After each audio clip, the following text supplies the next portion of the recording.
Bienvenidos de nuevo a Terror Oscuro, donde desvelamos los secretos más oscuros que la historia intentó enterrar. Soy su anfitrión, y hoy nos sumergiremos profundamente en una historia que hará que se les congele en la sangre. Esta es la historia de la familia Caldwell, un hombre que alguna vez comandó respeto en las colinas onduladas de Pensilvania, pero que ahora susurra a través de las sombras de un legado construido sobre huesos y traición. Los Caldwell nunca pagaron por lo que construyeron, y como descubrirán pronto, algunas deudas nunca se pueden escapar, ni siquiera por la muerte misma. Imaginen esto. Es 1847 y la niebla matutina se aferra a las montañas Allegheny como dedos fantasmas. En el pequeño pueblo de Millbrook, escondido entre viejos robles y arroyos serpenteantes, algo terrible está a punto de suceder. La mansión Caldwell se erige orgullosa en Prospect Hill. Su arquitectura de estilo gótico revive proyecta largas sombras sobre el valle debajo, pero bajo su cimiento yace un secreto tan espantoso que maldecirá a la familia durante generaciones. Nuestra historia comienza con Ezequiel Caldwell, un hombre cuya ambición ardía más brillante que los mismos fuegos del infierno. Nacido en 1798 en una familia agrícola modesta, Ezequiel nunca estuvo contento con la vida sencilla que ofrecía el campo de Pensilvania. Mientras que otros jóvenes estaban satisfechos con cultivar cosechas y criar ganado, Ezequiel tenía sus ojos puestos en algo mucho más grandioso. Quería construir un imperio, y no le importaba el costo que esto conllevara.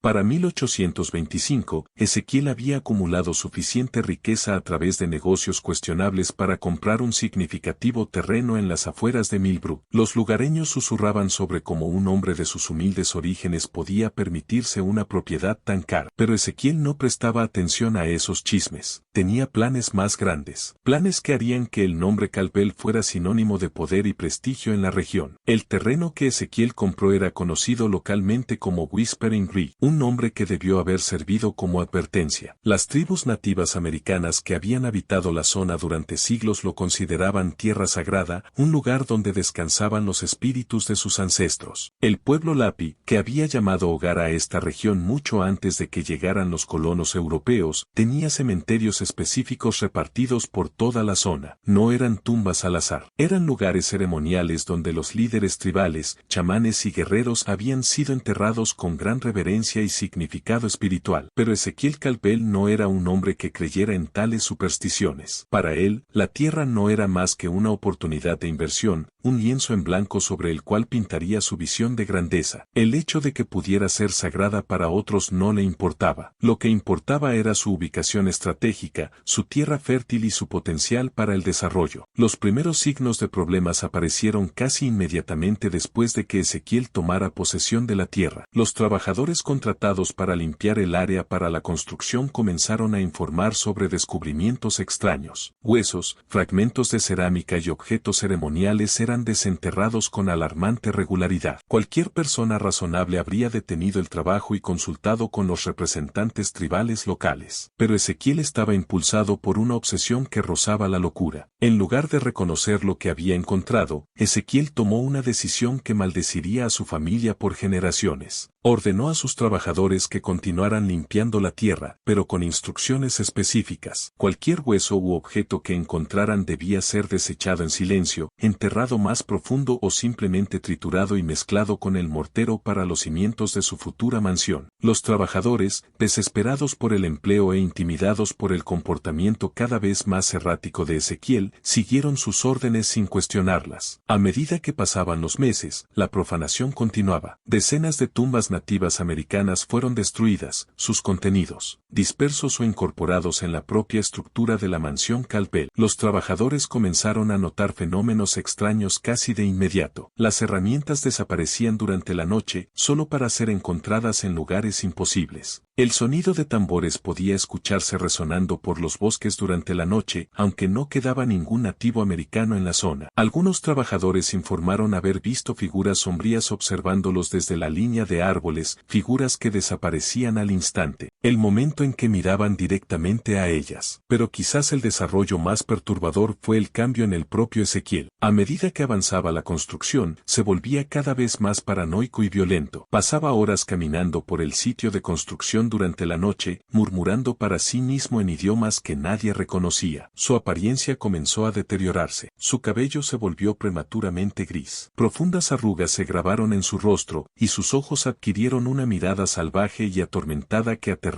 incluso a su propia familia. La mansión se completó en 1832, un imponente testimonio de la ambición de Ezequiel y su despiadado desdén por lo sagrado. Construida en el estilo gótico revival, popular entre la élite adinerada de la época, presentaba altas agujas, intrincados trabajos en piedra y elaborados vitrales que proyectaban patrones de arco iris sobre los suelos durante el día. Pero por la noche, esos mismos vitrales parecían brillar con una luz sobrenatural, como si las mismas paredes estuvieran vivas con energía malévola. La familia Campbell se mudó a su nuevo hogar con gran pompa. La esposa de Ezequiel, Margaret, al principio estaba encantada con su nuevo símbolo de estatus. Organizó cenas elaboradas y reuniones sociales, ansiosa por establecer a los Campbell como la familia principal de la región. Pero la felicidad fue efímera. A las pocas semanas de mudarse, comenzaron a ocurrir cosas extrañas. El primer incidente ocurrió en una fría noche de octubre de 1832. Margaret se despertó al sonido de llanto proveniente de la nursery donde su hijo pequeño Thomas dormía. Pero cuando entró en la habitación, encontró al bebé durmiendo pacíficamente. El llanto continuó, pareciendo provenir de las paredes mismas. Noche tras noche, el llanto fantasmagórico persistió, volviéndose más fuerte y angustioso con cada día que pasaba. Pronto, otros fenómenos comenzaron a manifestarse. Las puertas se abrían y cerraban solas, siempre a medianoche. Se escuchaban pasos recorriendo los pasillos, pero cuando los miembros de la familia investigaban, no encontraban más que pasillos vacíos. La temperatura en ciertas habitaciones bajaba repentinamente e inexplicablemente, dejando a los miembros de la familia temblando incluso en pleno verano. Pero las experiencias más aterradoras fueron las visiones. Margaret comenzó a ver figuras con vestimenta tradicional nativa americana en las esquinas de las habitaciones, con sus rostros pintados con pintura de guerra, sus ojos ardiendo de ira. Estas apariciones nunca hablaban, pero su mensaje era claro. Los Campbell no eran bienvenidos en esa casa, y pagarían por lo que habían hecho. Ezequiel, por su parte, experimentaba su propia forma de tormento. Comenzó a tener pesadillas vívidas en las que era perseguido a través de bosques oscuros por una interminable procesión de muertos.